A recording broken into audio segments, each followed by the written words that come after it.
staying organized is important, but where do you start and what do I do? Keep watching and keep watching till the end to see about the piggy.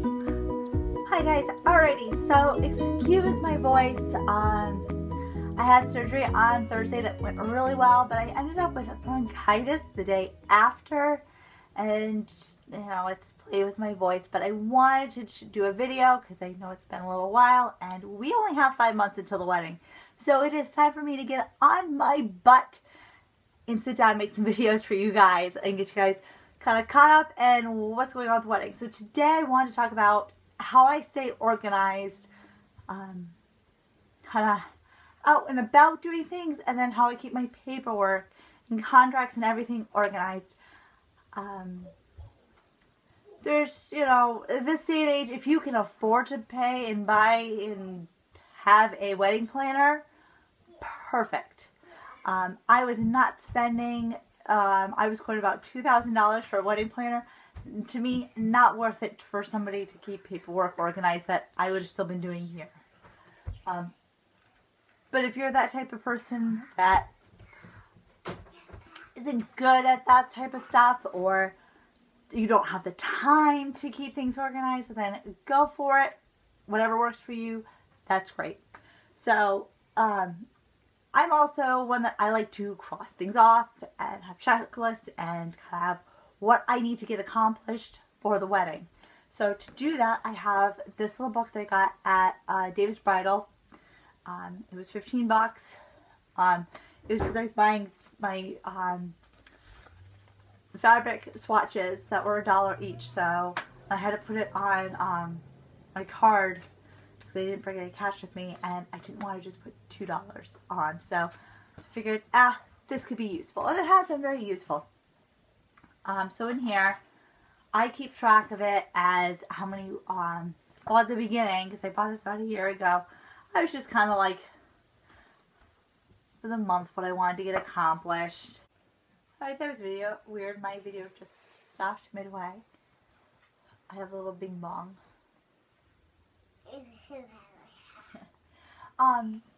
So anyways, so I then probably about,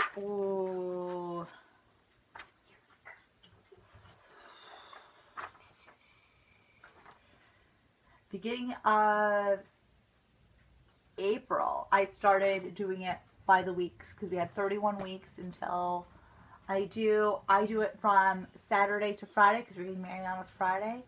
And it's just like here, I didn't accomplish much, so I had to push it over to the next week. And then if I've had to push it over a couple times, I kind of start underlining. But it works for me. This is for right before my surgery. This is during my recovery. I only have one more thing left to accomplish, which I will have it done probably today. And then I will start getting some videos up with those items, because I have the sample one that is at different parts. And obviously I still need to kind of let you guys know about how the budget and how I've been able to put this all together for under the amount. And there's a little Miss Maddie. Say hi, Maddie. She's doing good. Her surgery went well. But anyway, so that's, and I bring this with me everywhere I go. Just because, like, in my week, if it says to meet with somebody, I will put down any of the little notes, like when we met with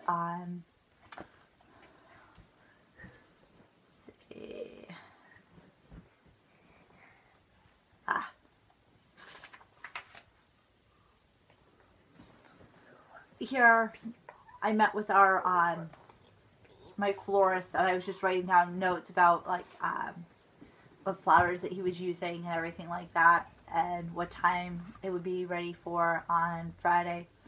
So I have that, which then I take those notes that I put in here and I put them in my other thing. But then I also always carry my fabric swatches with me. Dobby, no, don't knock over the tripod. So yes, for anybody that has looked at David's bridal, you know these swatches, and this one is the apple, this one is the marine. We're happy this is a nice dark blue. This is what the girls' dresses are. I haven't decided if this is going to be what the guys' vests and ties will be, the apple, or if this is going. But this is the red that we want everything to match because it matches Ray's uniform. So, like I said, I carry these with me at all times. And then obviously in my purse I always have a pencil. And if not, there's always a crayon, right? Yeah, my pencils were taken. And then I have this. This stays at home. Now, I have pens on top of it. The top little piece. Now, this is why it was very much determined it was not worth me paying the price of a wedding planner. Because I'm extremely organized. But I have like, this has our full contact list. We have for my family and Ray's family that's got, you know, who everybody is, so that way this will be as a wedding, so that way, God forbid, somebody's going, you know, where's the groom's father? We've got the cell phone numbers right there.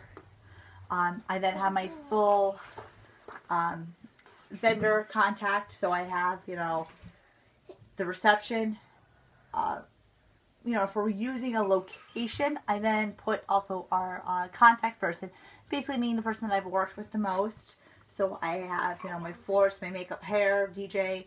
I have to now add on our JF coordinator. And then I have our bridal party. And then as we know what everybody's plans are, like who's staying with who and where, I can kind of jot that in there. So that way I know. But that's our full contact list. I then have one, because we have an all-inclusive reception hall, I have our contract, vendor, venue rules, because there are some rules that, you know, like we can't throw anything, no, yeah, no throwing of things, yeah, no open flames are permitted in any of the buildings. Rice, confetti, petals, other materials may be thrown on the grounds. Fireworks in Massachusetts are illegal. Sky lanterns and sparklers are not allowed.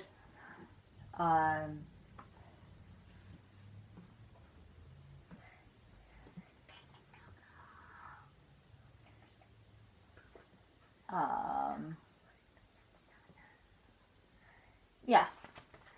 So we have that. And then, like I said, I have my contract. Now that's in the second spot because this is what I grab to quite a bit. And then I have all the forms for our vendor because they need releases from all of my vendors, like my photographer and that they, you know, that they understand that they can't, because it's Sturbridge Village, so it's a historical thing. Like they can't stand on the beds for pictures. They can't sit on the chairs unless if they are the chairs. Basically, don't cross the ropes type of deal. Then I have my master checklist, which then the master checklist, every month on the 3rd, I go through and I go from my notebook and in here, and then I also put like, for example, I'll pull out one, my paper goods. Inside the folder, I have here what I want accomplished by the 3rd of the next month. So I kind of have my month goal, that I have my full guest list, bridal shower guest, my bridal shower list, reception information, which is my master food list, meal choice, bar, table numbers, diagrams, memorial tables, mantle, decorations, and then kind of the timeline, which is at the back because I don't need that right now. And then I always have one in the back that says to be filed. in here is if I get anything that I'm not sure where I should put it immediately. I put it there. The same thing. The 3rd of every month, I go through that. And I put it where it needs to be. Stay organized. But that is how I stay as organized as possible. The more organized you are, you stay on the same focus, the less likely you are to have, sorry, you're less likely to have the impulse buying. Because a lot of times, I did that with my first wedding. I bought things and went, oh, I could use that. And I bought a whole bunch of them. And then once I saw everything together, I didn't like it. So this time I definitely have kept, you know, I have my Pinterest board, but then I kind of look at my Pinterest board and I kind of go, no, I don't like that, or I do like that. Alright, so since I'm done talking, I'm going to let little Miss Maddie have a minute here to talk to you guys, because she has been waiting very patiently to show you our stuffed animal pig. Whoops. And her skirt's a little big on us, so Mom just pulled down her pants. Alright, ready? Pooh pig. That's what she calls Pooh pig. Now, what does a pig make? What does a pig sound?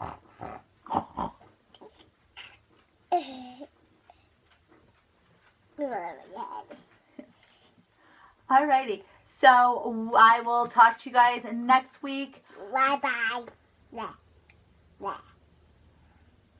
I will talk to you guys next week. I'm not sure exactly what my video will be about, and that's Winnie.